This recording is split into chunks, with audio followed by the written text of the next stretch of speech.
To all my baddies who are trying to get into the fall spirit, but live in a climate where it will be well into 80 degrees, probably until mid-November, here are a few of my favorite movies, albums, books, ambiances to help get you into that fall spirit. Let's start with my favorite movies and shows for the scaredy cats. If you are not a fan of horror movies, maybe these will be a little bit more your speed. I'm gonna get the obvious ones out of the way first. I know everyone says these, but I also have to say these, and we're just gonna get it over with, like a band-aid, okay?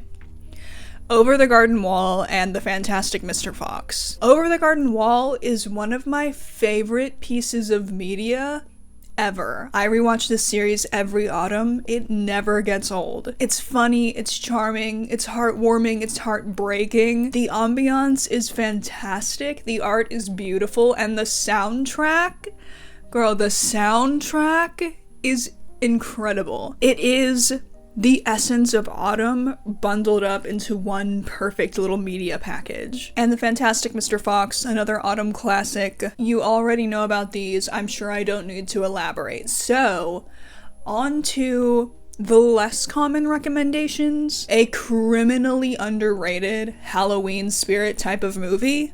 Crimson Peak. I never see this movie being recommended on people's fall and Halloween watch lists. A beautifully shot, haunted mansion, gothic romance. The atmosphere is perfection. I actually rented it from my local library so I could watch it this weekend. Let me go find that. There she is. Oop. There she is. It's eerie, it's mysterious, it's surreal. I saw this movie for the first time last year and was like, how have you been kept away from me for so long?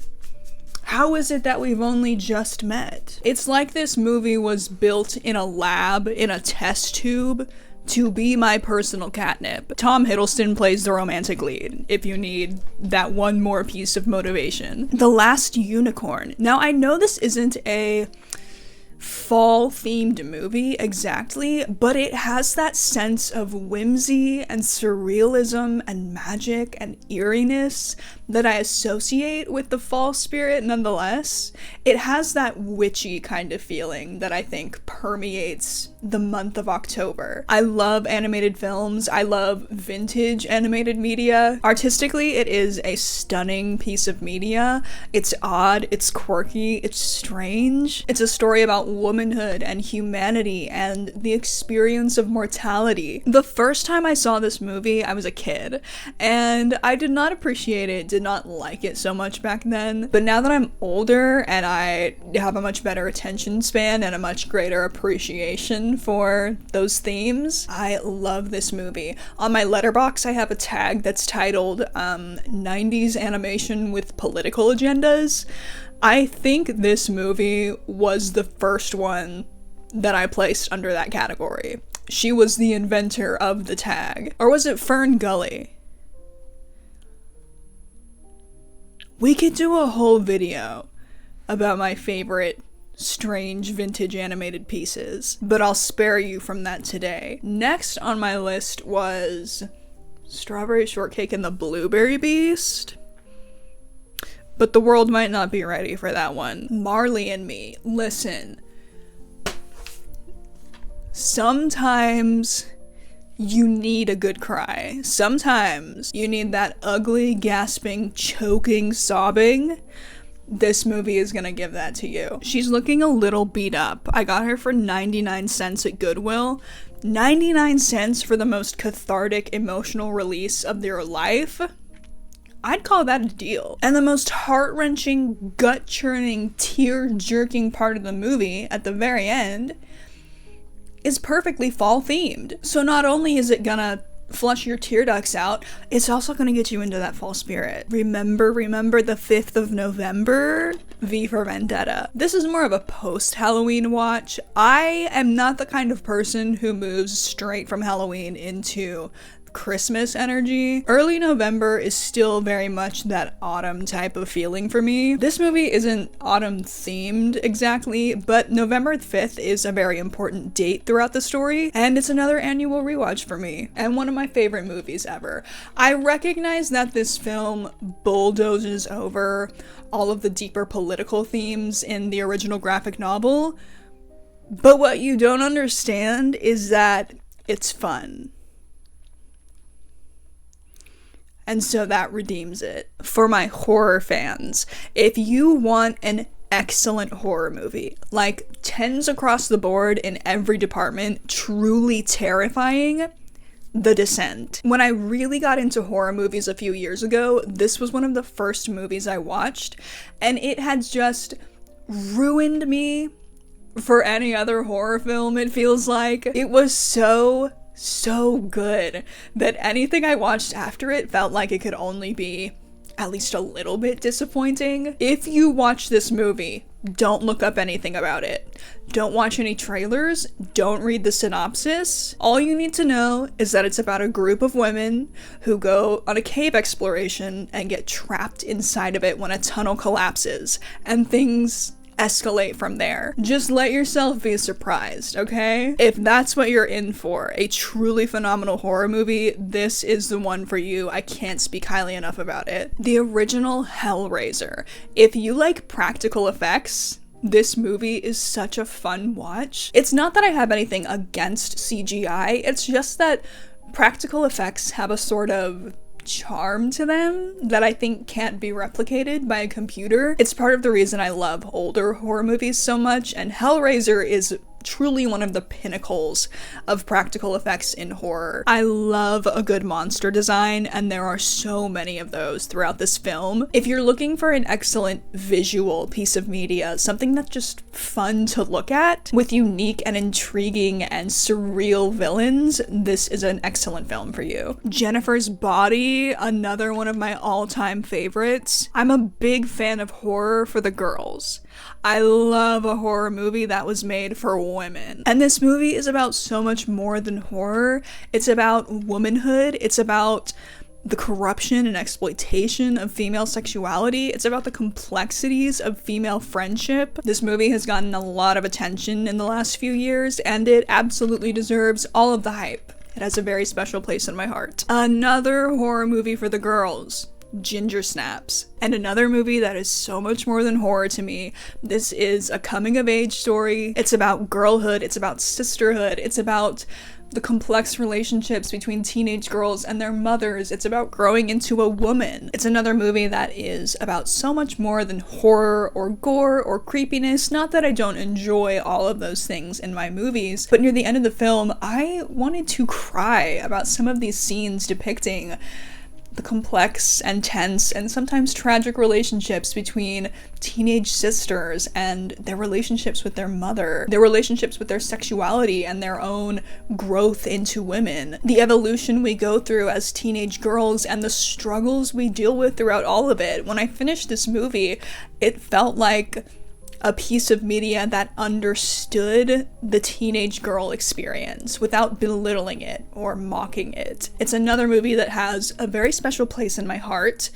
If you want a horror movie that is just about being fun and creepy and gory and scary, as above, so below.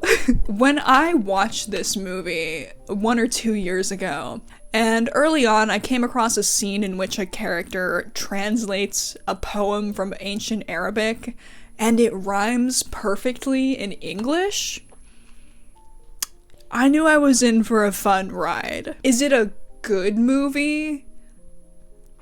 I mean, I guess that's a bit up to your personal preference. Is it a fun movie? Absolutely. I love found footage horror, and I feel like this is a really well done piece in the genre. Again, maybe not like from every technical or writing standpoint, but it's enjoyable. And at the end of the day, I think that's all I really need a movie to be. My last horror recommendation might be my most unpopular, Silent Hill. I don't care what the gamers say. I think this film is fun, and I think it's entertaining, and I think it's creepy and so gory it's almost campy at times. I love a revenge film.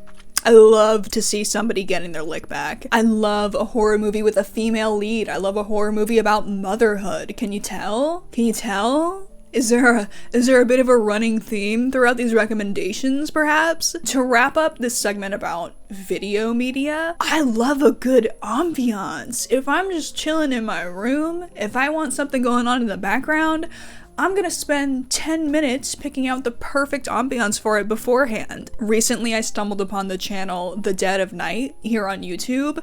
Fantastic ambiances. Some of my favorite that I've ever found, and they have so many great autumn and Halloween themed ambiances. Another one of my favorites is this red windowsill candle fall themed ambiance. I don't know. I don't remember the title.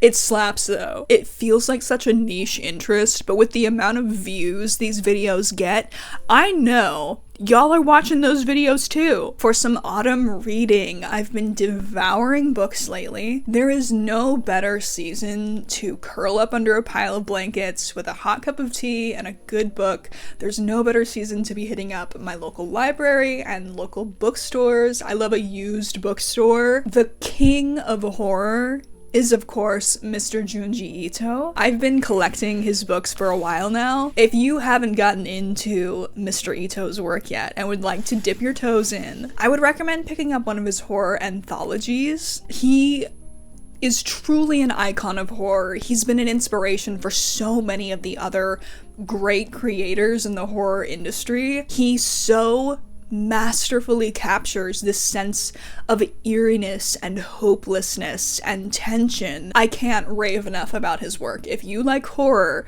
you have got to give Junji Ito's work a try. Through the Woods by Emily Carroll. This is a graphic novel and horror anthology. Beautiful, beautiful art, wonderful storytelling, and the kind of horror that isn't outright terrifying, but sort of leaves you with this lingering feeling of eeriness. The kind of horror that allows your mind to wander and create the real sense of horror within the what-ifs. My favorite short story from the book is A Lady's Hands Are Cold. This is another classic ghost story. I think the art from this story is by far the most stunning in the anthology, and it's honestly very reminiscent of Crimson Peak. It has the same color scheme and the same kind of eerie Victorian vibe. If you're someone who likes to paint and draw, this book is also an amazing source of inspiration. Every time I pick it up, I find myself wanting to pick up my sketchbook and work something out again. Autumn to me is the season of poetry.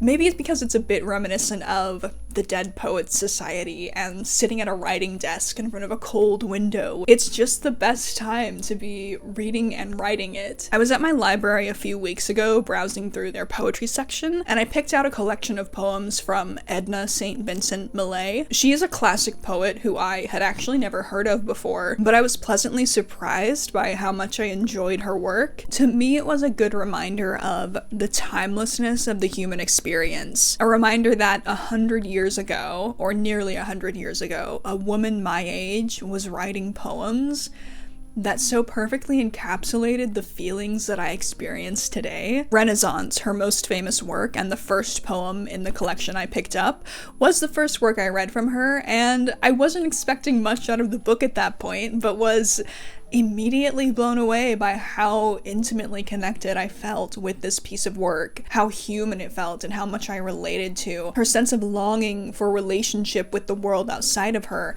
the way she empathizes with the suffering of people she's never even met or spoken to, her feelings about mortality, and the way death occupies a permanent space in her mind without causing her fear or anxiety. My favorite works from her were Renaissance, First Fig, Second Fig, and A Prayer to Persephone. And while we're talking about poetry, of course, Mr. Edgar Allan Poe. When it comes to that Halloween kind of energy, I think the classics really are the best here. The Raven, The Telltale Heart, Annabelle Lee, The Mask of the Red Death, all iconic works that you probably read for the first time in your high school English class. but are great to reread. And they make for really short reads if you maybe don't want to go through all 800 pages of the complete collection of his works. Something about this book in particular makes for the perfect Halloween reading experience, not just because it has that creepy kind of a vibe to the graphic design, but because it's so heavy. I feel like an old wizard cracking open an ancient tome on my desk. I love a thick book. I love a heavy book. I love a book I could beat someone's head in with. Anyway, and for my last set of recommendations, we're gonna talk about my favorite fall music. First on my list has gotta be Lord Huron. Specifically, I'm gonna recommend the album Strange Trails, but really I think anything from their discography will do. This is the road trip album, okay? This is road trip music. It feels like adventure. It feels like the changing of the seasons. Dead Man's Hand, The World Ender, and Cursed particularly embody that sense of creepy Halloween energy. Lord Huron's songwriting often features stories about otherworldly creatures, Lovecraftian creatures, people who have been to the other side and come back. It's very supernatural, Midwest Gothic in its lyricism. Meet Me in the Woods and The Yawning Grave build this sense of mysticism around nature itself, around the inevitability of death, and around the unknowns of the universe. Honorable mention to Vide Noir, another from Lord Huron's discography. I feel it also encapsulates that sense of supernatural Lovecraftian horror throughout its lyricism. Jack Stauber. I'm a really big Jack Stauber fan. I know his music isn't explicitly autumn or Halloween themed, but it has that sort of, oh, how do I describe this? Okay, if I was building a Pinterest board for Jack Stauber, it would look like a lot of scuffed up Converse running through a pile of leaves, putting on a Walmart Halloween costume and trick-or-treating through a dark neighborhood when you were a kid. That kind of fuzzy graininess you get from an old VHS tape. This is the energy of a Jack Stauber album, and to me it feels quintessentially autumn. Pop Food and Shop a Pop Opera are my two favorite albums for fall listening. Bonus points if you watch his music videos on YouTube that are so creepy and uncanny. They perfectly add to that Halloween vibe. The Over the Garden Wall soundtrack. Obviously. Gigi Perez is an artist that I find myself enjoying the most as the weather drops and the wind gets cold and you feel that crispness in the air. That's the voice of Gigi Perez. That is the essence of her music. It's a little bit melancholy, it's a little bit wistful. Some of my favorite songs from her are When She Smiles, Sometimes, Please Be Rude, and, of course, Sailor Song. Preacher's Daughter by Ethel Cain. If you want an album that embodies the biting cold, the blustering wind, the darkness and the tragedy, and even the wistfulness of autumn, this is that album. And the way that it flows like a horror movie, or like a true crime thriller perhaps. Sun-Bleached Flies, I think I could sue for emotional damage. The first time I heard the line, "God loves you, but not enough to save you," why don't I just jump off a building then? Hayden, a warning, please. If you just want the creepiest, most horror movie-esque songs off the album, Ptolemaea and Strangers are gonna be your best picks. I really like Ethel Cain's older music for the fall season as well. Knuckle Velvet is another one of my favorites. If you want an album that embodies more of a whimsical, sort of witchy energy, Baby I'm the Wolf by Have. It's a newer release that I discovered just a few months ago and have been listening to almost non-stop since then. It's so witchy and magical, and there's this sense of connection to nature and spirituality throughout all of it. If Ethel Cain is the dark and cold horror of autumn, Have is the bright and the sunny and the whimsical of it. The album isn't explicitly autumnal in nature, but it is very magical in that way that makes me think of this season anyway. My personal favorite songs off the album are Fragile and The Huntress, but if you're looking for the songs that best encapsulate encapsulate that sense of witchiness. Vampires and Nature's Bride are probably gonna be your best choices. And finally, Girl in Red. The OG Girl in Red EPs are so saturated in that autumn energy, even when they're not explicitly autumn in the lyricism. This is another set of songs that I feel can be best captured with a Pinterest board. It's driving down back roads with the windows down, it's drinking hot chocolate on a park bench, it's a pair of gloves with the fingertips cut off. We Fell in Love in October, You Will Be My Girl, I Wanna Be Your Girlfriend, and I'll Die Anyway are some of my favorites from this collection. Those are all the recommendations I had for you in this video. I have so many horror movies collected, I have so many autumn-themed playlists that I could spend hours picking through, but these were some of the best of the best that I wanted to share. Please let me know if you have any recommendations that you think I or others in the comments would enjoy.